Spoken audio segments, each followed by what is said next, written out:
Hi guys, I'm Garitos, and today we're going to be doing a tier list for Shapeshifters Team 1. Let's get into it. The first card on this tier list is the new Alvarez card. He's 4-star, 4-star, high work rates. He does have good stats, but he's quite unlinkable, and he 4-star, 4-star with no defensive capabilities. There's just so many better options at this stage of the game. I feel like this card has to be a lot better for people to be willing to compromise their teams to fit in a Mexican Ajax player. So for me, I think this is quite a boring kind of card that's just going to be glossed over. So I'm going to put this one into the C tier. Next up, we have Thorgan Hazard. This is an SBC card. It's really cheap, extremely rounded stats. He does have the lean body type, so he's going to move a lot better than a lot of other left backs in the game. Again, quite unlinkable being a PSV player. However, there are some good Belgian links in this game, and with how rounded this card is, really good base pace, and on most chem styles is on the controlled running style, even if you're just bringing him on off of the bench. So, to be honest, I actually think this is a really good card, but he's hard to link, and there are still better options. But I think this is a solid B tier card, this one. Next up is the big man himself, Virgil van Dijk. He's been given a 98 rated card with a 4-star, 5-star upgrade. I mean, I don't think this one needs much talking about. This is an absolute meta monster. He's going to be an absolute destroyer in the midfield. This is probably the most S tier DM we might have in the game at the moment. What a card, and definitely an easy one to switch into centre back with the new 5-back meta as well. So yeah, hands down an S tier card, this one. Next up, we have Orsolini. A really cool card. It's great to see cards like this getting a big boost, 5-star skill move upgrade. As good as the card looks, though, I still think Quadrado is better. And I think most people are just going to opt for Quadrado over this guy. So for me, it's a cool card and I like the idea. But again, I think this is a B tier card, this one. Next up, we have, I believe it's pronounced Hierro. I probably got that wrong. But he's also been given a right back card as well as a left back card. So he does have two versions. They're basically a copy and paste of the same card, just one's left footed, one's right footed. This card for me is just like a boring one. I just feel like there's so much more you can do with a card like this. There's so many good wing backs in this game. This one's 4-4, can't really shoot. And he's just got that bigger centre back build. So it's just not ideal in the kind of overlapping wing-back meta. So for me, it's boring. There's so many better options. I just think this is a C-tier card on the main basis that I think barely anybody's going to use it. Next up is probably the biggest, most meta card on this list, and that is 99 left winger Pele. This card has now been given the 5-star, 5-star upgrade, so they've pretty much just made Pele full meta. He was often making like the cream of the crop teams even without the 5-star weak foot, but now with that addition and the 99 rating, this is definitely like probably a top 3 card in this game, right up there with the R9s, the Mbappes, the Eusebio foot birthdays. Like, this is just a top tier meta card, and the only place for this is the S tier. Next up, we have Eric Bailly. He's been moved into the CDM position. This card looks really good. They've given him a 5-star weak foot upgrade, which is fantastic for like a more of a big man destroyer in the midfield. It's the one true drawback for me with someone like Patrick Vieira, is that 3-star weak foot on all of his cards bar the Trophy Titans one. It really is just a problem. At times they do make loose passes. So to have a card very similarly formatted, but with a 5-star weak foot upgrade, is fantastic. This will be a really solid DM in your teams. However, there are stronger options at this stage of the game. But I know a lot of people really got on with the Winter Wildcard, I believe it was, version of Bailly. So a lot of people will be drawn to this, and he will play great in game. He'll probably feel like a top tier card, but I think it's fair to probably put this card in the B tier. Next up, we have Rudiger, who's been moved from one end of the field as a centre-back all the way up to the striker position. And they have absolutely juiced this card to the high heavens. This is literally a Team of the Sealand Haaland regen, this card. They have formatted this card phenomenal for that Harry Kane merchant, Haaland merchant style of player, where they love their lengthy runners. And often my issue when they do promos like this, where they put players in positions where they're not normally meant to be, is that they don't have the right kinds of animations in game to actually truly play well there. But with this Rudiger card, They've given it lots of additional traits, including the outside of the foot shot trait. And with multiple different chem styles, this guy remains lengthy and practically maxed out. 4-star skill moves, 5-star weak foot. I mean, what a card. I think this is a solid A tier card, this one. Next up, we have Striker Mahrez. Now, I use Mahrez's Centurion card for loads and loads of games this year because there was such a lack in there being good right wingers, and I did miss the boat on the Jarzinho, unfortunately. I'm one of the few people that doesn't have him and never had him. So I actually used Mahrez a lot this year. He's been such a strong left-footed player in the skill department because there aren't many of them. And they've given him a 5-star, 95 rated card. Unique body type, finesse shot, outside of the foot shot trait, amazing stats, really good base pace. Literally, the only drawback I can find on this card is that he has the explosive accelerate type. However, if you put an architect on him, he's controlled. So even that you can override with a chem style. So for me, even though when it comes to S tier players, you are more likely to choose the new Pele, an R9, a Foot Birthday Eusebio, a Team of the Year Mbappe, this card for me still has everything that we look for in an S tier card. He has so many animations in game that are fantastic. He literally ticks every box. So I think I have to put this one in the S tier. So that's where I'm going to put him. Next up, we have Frankowski. Now, he's been moved right up to the other side of the pitch, further up the pitch. He's normally, I think, a left back or a left wing back. Now, they've only given him the addition of the flare trait, so they've not really added too much to the card to help in the animation side of things, making him perform better as an attacker. However, he does have really good base stats. He has a 5-star skill move upgrade. Still only has 3-star weak foot, though. So he's quite unlinkable. So it feels like the card's not good enough to justify trying to fit him in your team. He'd probably be quite good off the bench with that base pace. So definitely would be usable, but he's not going to replace any of your household names. So for me, I think it's just a standard sort of B tier card, this one. Next up, we have Shapeshifter Icon Socrates. Now, the way they formatted this card has been a long time coming, in my opinion. I've always seen this card as kind of like a B-Tech Hullet, and the thing that makes him the B-Tech Hullet is simply the fact he doesn't have the defensive capabilities that Hullet has. This one has better defensive capabilities than Hullet. He's 6'4", 4'5". My gosh, this card just looks stacked to the rafters. He has that huge frame and that just real presence in game. And now that he's got 93 defending, I think this card is up there with the best of them as one of those absolute dominant forces in midfield. So I see no reason whatsoever as to why this won't perform as an S tier card in game. So that's where he's going for me, straight into the S tier. Next up is Shapeshifter icon Robin van Persie. This is the right winger version. He's also been given a cam version. They do have different stats. This version has 5-star skill moves, 4-star weak foot, and the cam version has 4-star skill moves, 5-star weak foot. This right winger version is 1,000,000 coins more than the cam version, and it's because of how it's formatted. This one with pretty much max pace at base, phenomenal dribbling, which really caters to his high and average body type well. It really kind of, counteracts that. He's obviously got great shooting, and obviously Van Persie has amazing shooting animations in game. Still great passing, and now with 5-star skill moves, you're obviously going to have a lot more opportunities to move around the pitch with him. So this card is really solid. His body type is definitely a strong drawback. So for me, he's not an S tier card, but this right winger version of him is definitely a solid A tier card for me. Next up, we have Upamecano. Now, this card is actually an SBC and it's 400 to 500k, so it is quite expensive.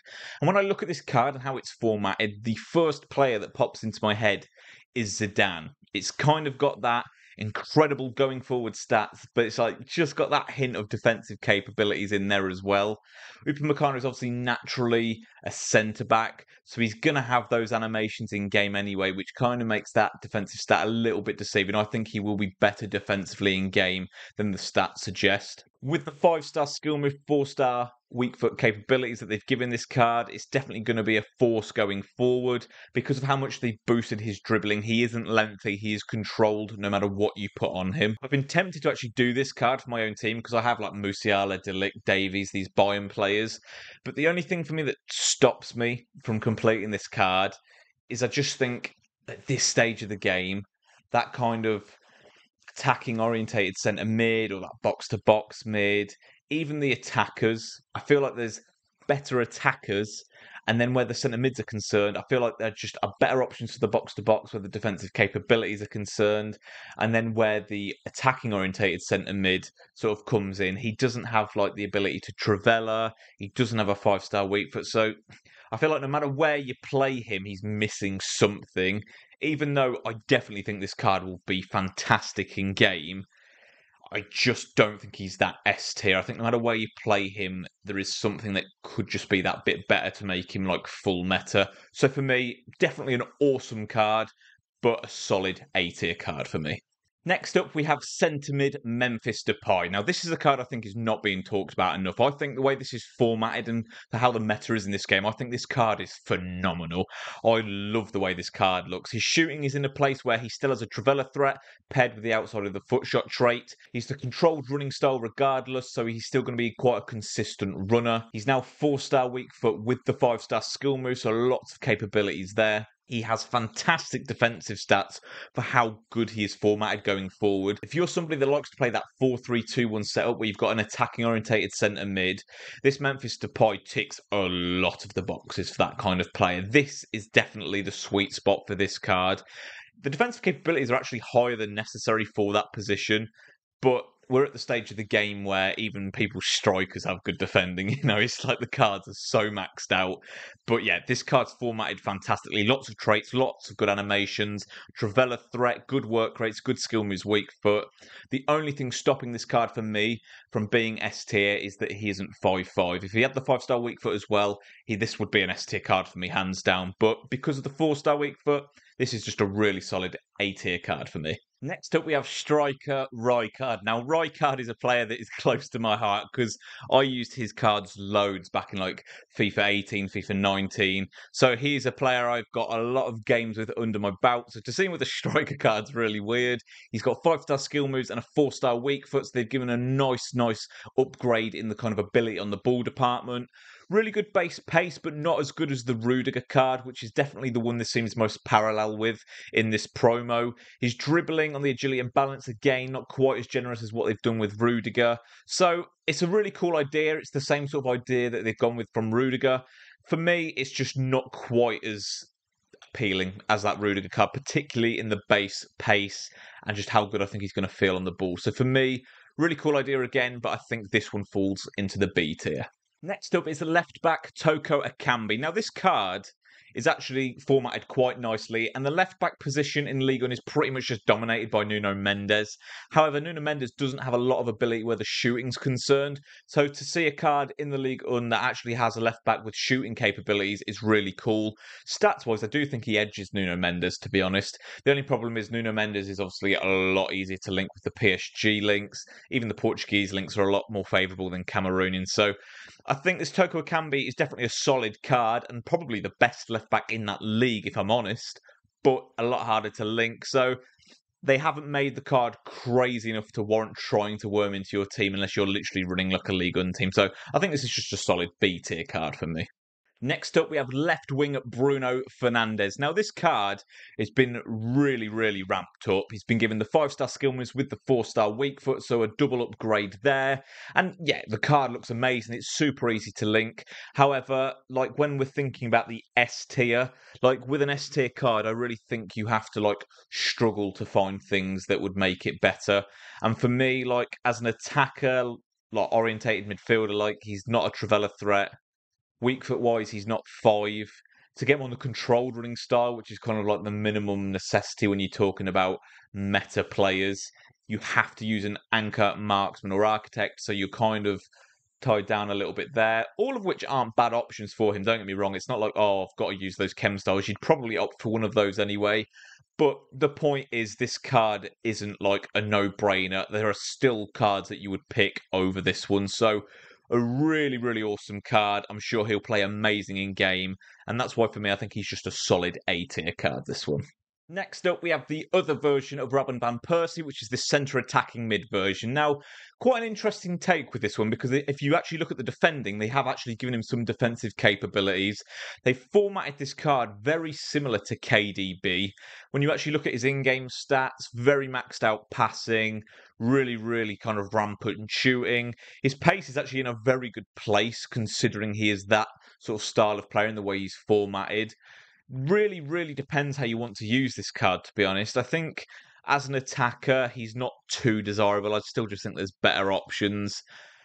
But he does have that defensive capability, which really gives it a weird spin on it. So, where meta's concerned, there's no Travella threat. The defensive capabilities could definitely be higher.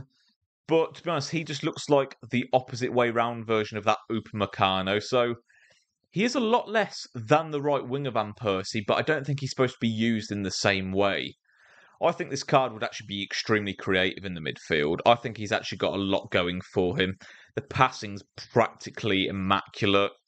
4-star, 5-star. I think this card is actually really good. I want to say B tier, but I almost feel like it's harsh for how much it does have going for it. You know what? I think if you use this card as more of a centre mid, then I think it's actually probably closer to an A tier card. If you're using it more as just a striker or really, really in that kind of like final third, then I think it does drop off a bit. So I feel like it's a little bit of a tweener, but I'll be generous and I'll put this one in the A tier as well. But I think it's definitely a case of kind of boosting that defending and using him more as like a ball player rather than like your finisher in your team. I've changed my mind. He's going in B tier. It just feels weird seeing him there with the others.